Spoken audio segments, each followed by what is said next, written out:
ओम श्री गणेशाय नमः। ओम नमः शिवाय। देवताओं का भगवान शिव से पार्वती के साथ विवाह करने का अनुरोध। भगवान का विवाह के दोष बताकर अस्वीकार करना तथा उनके पुनः प्रार्थना करने पर स्वीकार कर लेना। ब्रह्मा जी कहते हैं, नारद, देवताओं ने वहां पहुंचकर भगवान रुद्र को प्रणाम करके उनकी स्तुति की। तब नंदिकेश्वर ने भगवान शिव से उनकी दीन बंधुता एवं भक्त वत्सलता की प्रशंसा करते हुए कहा, प्रभु, देवता और मुनि संकट में पड़कर आपकी शरण में आए हैं। सर्वेश्वर, आप उनका उद्धार करें। दयालु नंदी के इस प्रकार सूचित करने पर भगवान शंभु धीरे धीरे आंखें खोलकर ध्यान से उपरत हुए।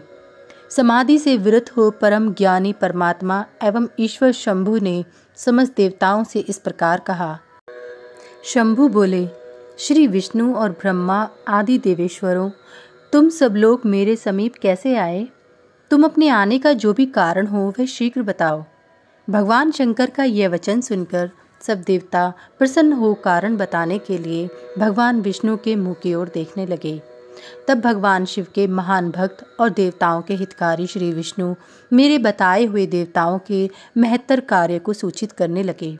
उन्होंने कहा, शंभो, तारकासुर ने देवताओं को अत्यंत अद्भुत एवं महान कष्ट प्रदान किया है।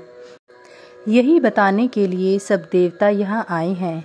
भगवान, आपके औरस पुत्र से ही तारक दैत्य मारा जा सकेगा और किसी प्रकार से नहीं। मेरा यह कथन सर्वथा सत्य है। महादेव, इस प्रकार विचार करके आप कृपा करें। आपको नमस्कार है। स्वामिन, तारकासुर के द्वारा उपस्थित किए गए इस कष्ट से आप देवताओं का उद्धार कीजिए। देव शंभो, आप दाहिने हाथ से गिरिजा का पानी ग्रहण करें। गिरिराज हिमवान के द्वारा दी हुई महानुभावा पार्वती को पानी ग्रहण के द्वारा ही अनुग्रहित कीजिए। श्री विष्णु का यह वचन सुनकर योगपरायण भगवान शिव ने उन सबको उत्तम गति का दर्शन कराते हुए इस प्रकार कहा, देवताओं, जो ही मैंने सर्वांग सुंदरी गिरिजा देवी को स्वीकार किया, त्यों ही समस्त सुरेश्वर तथा ऋषि मुनि सकाम हो जाएंगे। फिर तो वे परमार्थ पथ पर चलने में भी समर्थ न हो सकेंगे। दुर्गा अपने पानी ग्रहण मात्र से ही कामदेव को जीवित कर देंगी। विष्णु, मैंने कामदेव को जलाकर देवताओं का बहुत बड़ा कार्य सिद्ध किया है। आज से सब लोग मेरे साथ सुनिश्चित रूप से निष्काम होकर रहें। देवताओं, जैसे मैं हूँ उसी तरह तुम सब लोग पृथक पृथक रहकर कोई विशेष प्रयत्न किए बिना ही अत्यंत दुष्कर एवं उत्तम तपस्या कर सकोगे। अब उस मदन के न होने से तुम सब देवता समाधि के द्वारा परमानंद का अनुभव करते हुए निर्विकार हो जाओ, क्योंकि काम नरक की प्राप्ति कराने वाला है। काम से क्रोध होता है, काम से मोह होता है और मोह से तपस्या नष्ट होती है। अतः तुम सभी श्रेष्ठ देवताओं को काम और क्रोध का परित्याग कर देना चाहिए। मेरे इस कथन को कभी अन्यथा नहीं मानना चाहिए। ब्रह्मा जी कहते हैं, नारद, वृषभ के चिन्ह से युक्त ध्वजा धारण करने वाले भगवान महादेव ने इस प्रकार की बातें सुनाकर ब्रह्मा विष्णु देवताओं तथा मुनियों को निष्काम धर्म का उपदेश दिया। तदंतर भगवान शंभु पुनः ध्यान लगाकर चुप हो गए और पहले ही की भांति पार्षदों से घिरे हुए सुस्थिर भाव से बैठ गए। वे अपने मन में ही स्वयं आत्मस्वरूप निरंजन, निराभास, निर्विकार, निरामय, परात्पर, नित्य ममता रहित, निर्वग्रह, शब्दातीत, निर्गुण, ज्ञान गम्य एवं प्रकृति से परमात्मा का चिंतन करने लगे।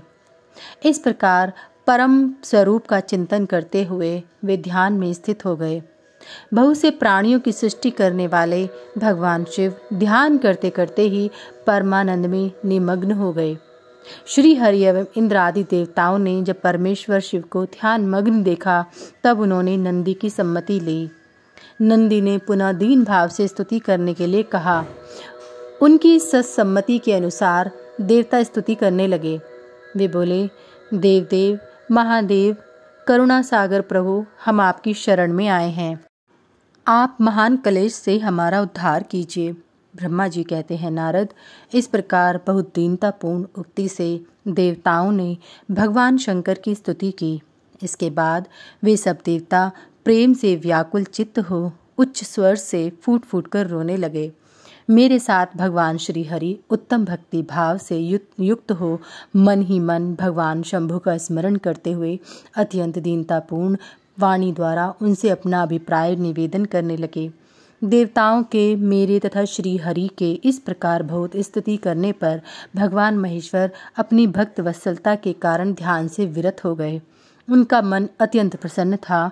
वे भक्त वत्सल शंकर श्री हरि आदि को करुणा दृष्टि से देखकर उनका हर्ष बढ़ाते हुए बोले, विष्णु, ब्रह्मा तथा इंद्रादि देवताओं, तुम सब लोग एक साथ यहाँ किस अभिप्राय से आए हो? मेरे सामने सच सच बताओ।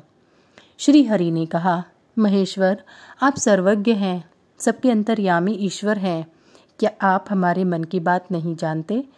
अवश्य जानते हैं, तथापि आपकी आज्ञा से मैं स्वयं भी कहता हूँ।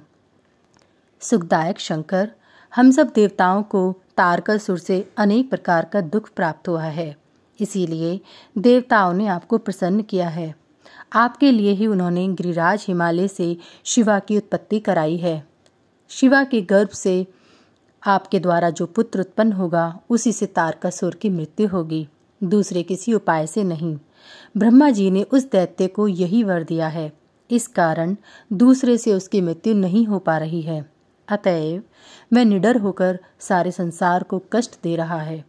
इधर नारद जी की आज्ञा से पार्वती कठोर तपस्या कर रही हैं। उनके तेज से समस्त चराचर प्राणियों सहित त्रिलोकी आच्छादित हो गई है। इसलिए परमेश्वर, आप शिवा को वर देने के लिए जाइए। स्वामिन, देवताओं का दुख मिटाइए और हमें सुख दीजिए। शंकर, मेरे तथा देवताओं के हृदय में आपके विवाह का उत्सव देखने के लिए बड़ा भारी उत्साह है, अतः आप यथोचित रीति से विवाह कीजिए। परात्पर परमेश्वर, आपने रति को जो वर दिया था उसकी पूर्ति का अवसर आ गया है, अतः अपनी प्रतिज्ञा को शीघ्र सफल कीजिए। ब्रह्मा जी कहते हैं, नारद, ऐसा कह उन्हें प्रणाम करके श्री विष्णु आदि देवताओं और महर्षियों ने नाना प्रकार के श्रोत्रों द्वारा पुनः उनकी स्तुति की। फिर वे सबके सब उनके सामने खड़े हो गए। भक्तों के अधीन रहने वाले भगवान शंकर भी, जो वेद मर्यादा के रक्षक हैं, देवताओं की बात सुनकर हंसकर बोले, हे हरे, हे विधे और हे देवताओं, तुम सब लोग आदर पूर्वक सुनो। मैं यथोचित विशेषतः विवेकपूर्ण बात कह रहा हूँ। विवाह करना मनुष्य के लिए उचित कार्य नहीं है, क्योंकि विवाह दृढ़तापूर्वक बांध रखने वाली एक बहुत बड़ी बेड़ी है। जगत में बहुत से कुसंग हैं, परंतु स्त्री का संग उन सब में से बढ़कर है। मनुष्य सारे बंधनों से छुटकारा पा सकता है, परंतु स्त्री प्रसंग रूपी बंधन से वह मुक्त नहीं हो पाता।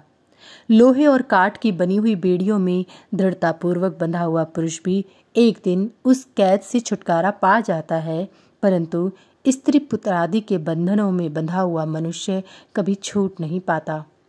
महान बंधन में डालने वाले विषय सदा बढ़ते रहते हैं। जिसका मन विषयों के वशीभूत हो गया है, उसके लिए मोक्ष स्वप्न में भी दुर्लभ है।